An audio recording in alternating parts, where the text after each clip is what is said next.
This is the Brit Chadashah portion for Bo, Torah portion 15. We're going to cover quite a few verses here, so you have to bear with me. The first one we're going to start with is Mark 3, 7 through 19. Then we'll do John 19, 31 through 37, Acts 13, 16 through 17, Revelation 8, 6, 9 through 12, and 16, 1 through 21. And after Mark, we're going to do Luke 2, 22 through 24. Okay, here we go. Yeshua went off with his Talmudim to the lake, and great numbers followed him from Galilee. And when they heard what he was doing, great numbers also followed him from Judah, Jerusalem, Idum, the territory beyond the Jordan, and the Jordan area. He told his Talmudim to have a boat ready for him, so that he could escape the crush of the crowd if necessary, for he had healed many people, and all the sick kept pressing forward to touch him. Wherever the unclean spirits saw him, they would fall down in front of him and scream, "You are the Son of God!" But he warned them strictly not to make him known. Then he went up the hill to the hill country, and summoned to himself those he wanted, and they came to him. He appointed 12 to be with him, to be sent out to preach, and to have authority to expel demons: Simeon, to whom he gave another name, Kepha; Yaakov ben Zavai; Yochanan, Yaakov's brother. To them he gave the name B'nai Regesh, that is, thunderers: Andrew, Philip, Bar Talmai, Mattaniah, Tomah, Yaakov ben Halphi, Taddai, Shimon the Zealot, and Judah from Kirot, the one who betrayed him. Now for Luke 2, 22 to 24. When the time came for their purification according to the Torah of Moshe, they took him up to Jerusalem to present him to Adonai.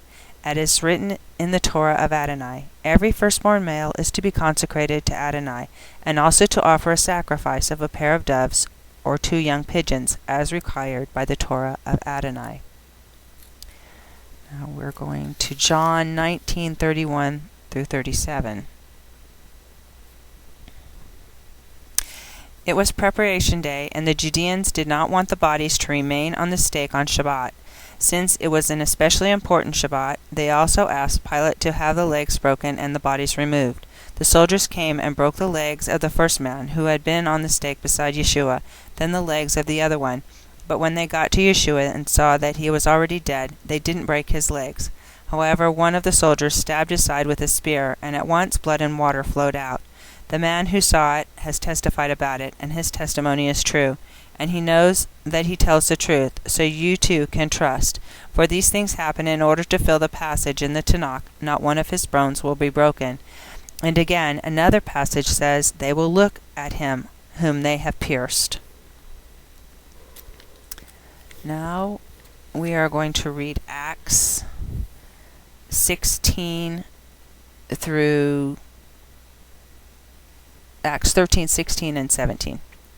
So Shaul motioned with his hand and said, "Men of Israel and God-fearers, listen.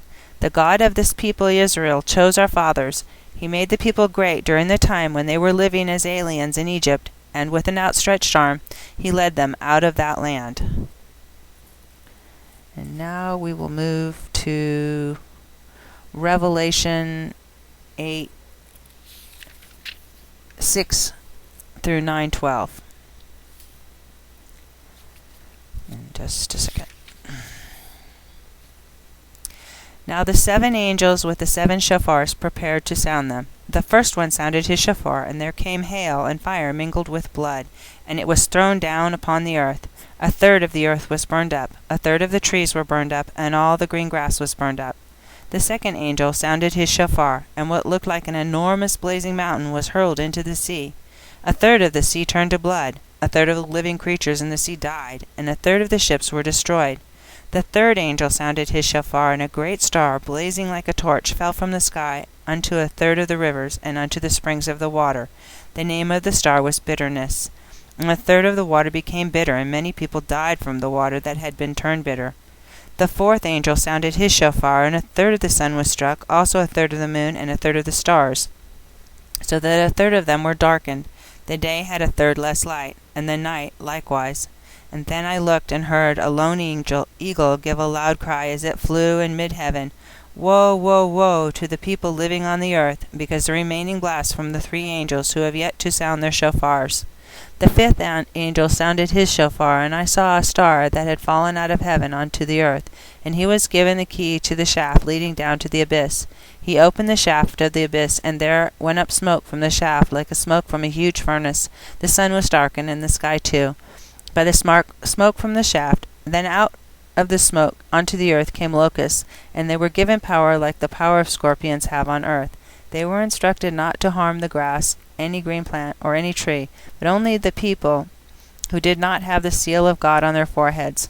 The locusts were not allowed to kill them, only to inflict pain on them for 5 months, and the pain they caused was like the pain of a scorpion sting. In those days people will seek death, but will not find it. They will long to die, but death will elude them. Now these locusts look like horses outfitted for battle. On their heads were what looked like crowns of gold, and their faces were like human faces. They had hair like women's hair, and teeth were like those of lions. Their chests were like iron breastplates, and the sound of their wings made was like the roar of many horses and chariots rushing into battle. They had tails like those of scorpions with stings, and their tails had the power to hurt people for 5 months. They had a king over them, the angel of the abyss, whose name in Hebrew means Abaddon, and in our language, destroyer. The first woe has passed, and there are still 2 woes to come. And then Revelation 16, 1 through 21. I heard a loud voice from the sanctuary say to the 7 angels, Go and pour out on earth the 7 bowls of God's fury. So the first one went and poured his bowl onto the earth, and distinguishing and painful sores appeared on all the people who had the mark of the beast and worshipped its image. The second one poured out his bowl into the sea, and it became like the blood of a dead person, and every living thing in the sea died. The third one poured out his bowl into the rivers and springs of the water, and they turned to blood. And then I heard the angel of the water say, O HaKodesh, the one who is and was, you are just in these judgments of yours. They poured out the blood of your people and your prophets, so you have made them drink blood. They deserve it. Then I heard the altar say, Yes, Adonai, God of heaven's armies, your judgments are just and true. The fourth one poured out his bowl on the sun, and it was permitted to burn people with fire. People were burned by the intense heat, yet they cursed the name of God, who had the authority over these plagues, instead of turning from their sins to give him glory. The fifth one poured out his bowl on the throne of the beast, and its kingdom grew dark. People gnawed on their tongues from the pain, yet they cursed the God of heaven because of their pain and sores, and did not turn from their sinful deeds. The sixth one poured out his bowl on the great river Euphrates, and its water dried up, in order to prepare the way for the kings of the east. I saw 3 unclean spirits that looked like frogs. They came from the mouth of the dragon, from the mouth of the beast, and from the mouth of the false prophet. They were miracle-working demonic spirits, which go out to the kings of the whole inhabited world, to assemble them for the war of the great day of Adonai Tzavat. Look, I am coming like a thief. How blessed are those who stay alert and keep their clothes clean, so that they won't be walking naked and be publicly put to shame. And they gathered the kings to the place which in Hebrew is called Har Megiddo. The seventh one poured out his bowl on the air, and a loud voice came out of the temple from the throne, saying, It is done. There were flashes of lightning, voices, and peals of thunder, and there was a massive earthquake, such as never occurred since mankind has been on earth. So violent was the earthquake. The great city was split in 3 parts. The cities of the nations fell, and God remembered Bavel and the great, and made her drink the wine from the cup of his raging fury. Every island fled, and no mountains were to be found. And huge 7-pound hailstones fell on people from the sky. But the people cursed God for the plague of hail, that it was such a terrible plague.